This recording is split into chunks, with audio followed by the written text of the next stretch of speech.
Legal, cara. E o ceticismo da fé fala sobre o quê? Esse é um livro que eu escrevi. Porque, a princípio, ceticismo e fé são coisas paradoxais, né? Exatamente. Esse título, até, na verdade, ele surgiu... que eu tive algumas entrevistas no programa do Jô. Eu vi. E a terceira entrevista Eu que eu vi tive duas. lá, foram 3 entrevistas. Na terceira, eu lembro que eu falei com ele que a fé era racional. Aí ele falou, essa foi a maior antifrase que eu já ouvi aqui no programa. Total, E né? eu falei com ele, olha, é porque se a fé não for racional, não é fé, é fideísmo, ou crendice. Ou seja, o Machado de Assis falava de um personagem de Rubião, Quincas Borba tinha o Rubião, que era um personagem que ele dizia o seguinte, Rubião era mais crédulo do que crente. Então, às vezes, é uma diferença do que crente. Qual é a diferença? O crente, apesar do jargão popular pensar diferente, o crente é aquele que acredita porque ele tem evidências para crer daquele jeito. O crédulo é um ingênuo, é aquele que tem a fé por amor da fé. Ele acredita em qualquer coisa. Qualquer coisa... Você está entendendo? Tá. Então eu aproveitei esse lance, e é um livro que eu já estava escrevendo. Esse livro é mais na área filosófica. Eu trato de questões, por exemplo, ali, se Deus existe... e é todo amor e todo poderoso, por que criança morre de leucemia? Tem guerra. Exatamente. A pandemia. Então falo de muita coisa. Será que dá para acreditar em Deus e na Bíblia? É uma linguagem assim que eu falo bem da filosofia, que é uma das minhas áreas também. Falo um pouco da pós-modernidade. Numa linguagem mais descontraída. Tem um capítulo que eu falo decifrando Homer Simpson. Que eu faço uma análise sociológica do cidadão de hoje.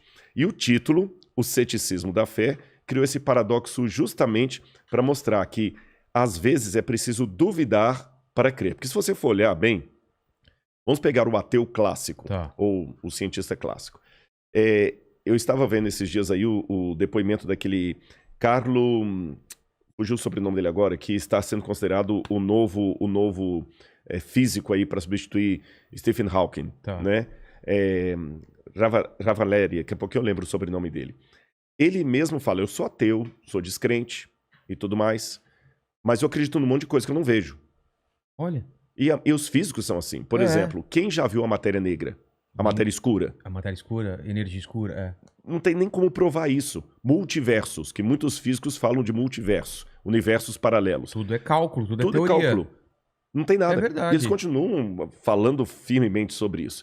E é interessante que eles até acreditam no que eles não veem.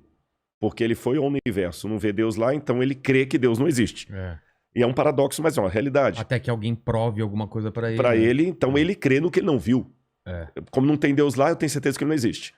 Você tá entendendo? Mas acho que na cabeça dele, por exemplo, o cálculo matemático meio que prova que existe essas coisas. Não seria isso? Não há. Na verdade, você tem alguns indícios, mas são os mesmos indícios que um cosmógrafo teísta, que acredita em Deus, vai usar para falar assim, olha, o universo demonstra planejamento.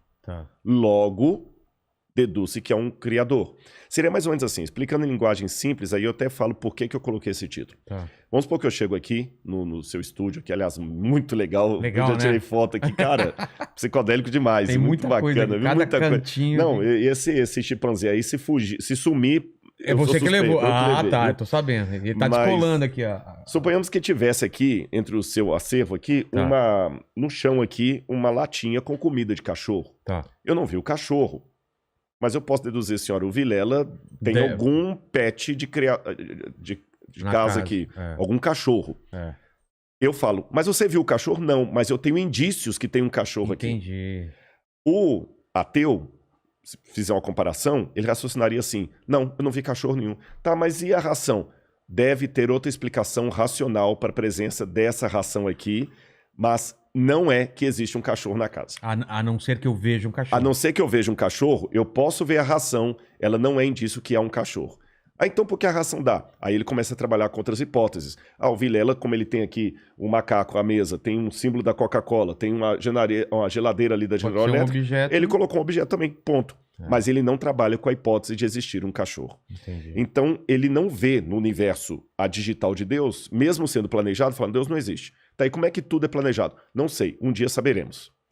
Eu trabalhei com o título Ceticismo da Fé, justamente, Vilela, porque eu sou cético para acreditar que certas coisas são pura coincidência. Tá certo? O universo é tão bem montado, os próprios físicos dizem isso, do nada, nada se faz. Então, se tudo começou um dia, o Big Bang, né, E Lemaitre, o que tinha antes o que do Big tinha Bang? antes? Agora, esse novo cosmólogo já está trabalhando assim, não, talvez antes do Big Bang houvesse um outro universo que nós somos gerados por ele, mas esse talvez é uma coisa especulativa, que eu nem posso chamar de filosófica.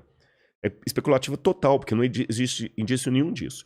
Quando o George Lemaitre, que era padre, por incrível que pareça, desenvolveu a teoria do Big Bang, na época de Einstein, eram amigos de Einstein e tudo mais, o que eles disseram? Esse é o que é clássico sobre o Big Bang e que está mais próximo de ser comprovado. Em primeiro lugar, o universo teve um começo. Esse universo que nós acreditamos teve um começo. E antes do universo não havia nada. Nem o tempo, nem o espaço, nem a gravidade, nem a energia, não havia nada. Era o zero absoluto. Isso. A incógnita é a seguinte: do nada, nada se produz. Ex nihilo, nihil fit, diziam os latinos. Se não havia nada, por que hoje há algo? É uma pergunta que já vem desde Parmênides. Por que existe algo ao invés de nada? Eu sou cético demais para acreditar que do nada pode sair tudo. É mais sensato para mim acreditar que existia uma causa primeira, para citar o Aristóteles aqui, essa causa primeira que deu origem a tudo que existe e ela mesma não pode ser dimensionada ou delimitada pelo tempo, pela gravidade, porque essas coisas partem depois dela. E a teologia vai chamar essa causa primeira de Deus. Tá certo? E alguns falam, não, eu acredito em qualquer coisa, menos Deus. Eu prefiro acreditar na possibilidade de ter tido um universo anterior ao nosso. Tem aquela teoria do efeito sanfona, né? Ele vai se expandindo, depois contrai, explode. etc. Só que quais são as evidências científicas para isso? Zero absoluto. Né? Então, apenas sabendo, a gente só sabe que o universo está se expandindo, isso sabe. Exatamente. Então, na verdade, eu sou tão cético quanto os ateus. Quanto aos cientistas. Sim, só que o meu ceticismo me conduz a dizer que havia uma causa primeira, e o ceticismo deles conduz a dizer que havia talvez um multiverso ou um outro universo. Vê se eu tô falando besteira. Existem lacunas e os ateus preenchem essas lacunas com alguma coisa e você e eu, que cremos em Deus, a gente preenche com outras coisas. É isso? Sim e não, são lacunas. É só que essa frase, o Deus das lacunas, ela acabou... Existe isso? Existe essa expressão, o Deus das lacunas. Não sabia. Só que ela é dita de uma forma pejorativa, sabe? Ela é dita de uma forma pejorativa, como se fosse assim, o crente, o crentez, até para falar numa linguagem bem vulgar. Não tem explicação, assim, não tem explicação, é Deus. Não tem explicação, é Deus. E isso acaba caindo realmente numa forma caricata. Fácil, né? É exatamente, porque... existe também o acaso. Eu tô conversando com você aqui, eu posso derrubar esse copo e cair no chão e quebrar. Não é um milagre. É um milagre, ou o diabo que derrubou, o Deus que derrubou. Então, realmente é uma forma caricata de falar da fé. Eu não acredito que seria simplesmente o Deus das lacunas. É a lógica que me permite preencher essa lacuna com uma hipótese, que a minha hipótese é a hipótese teocêntrica, a hipótese de Deus.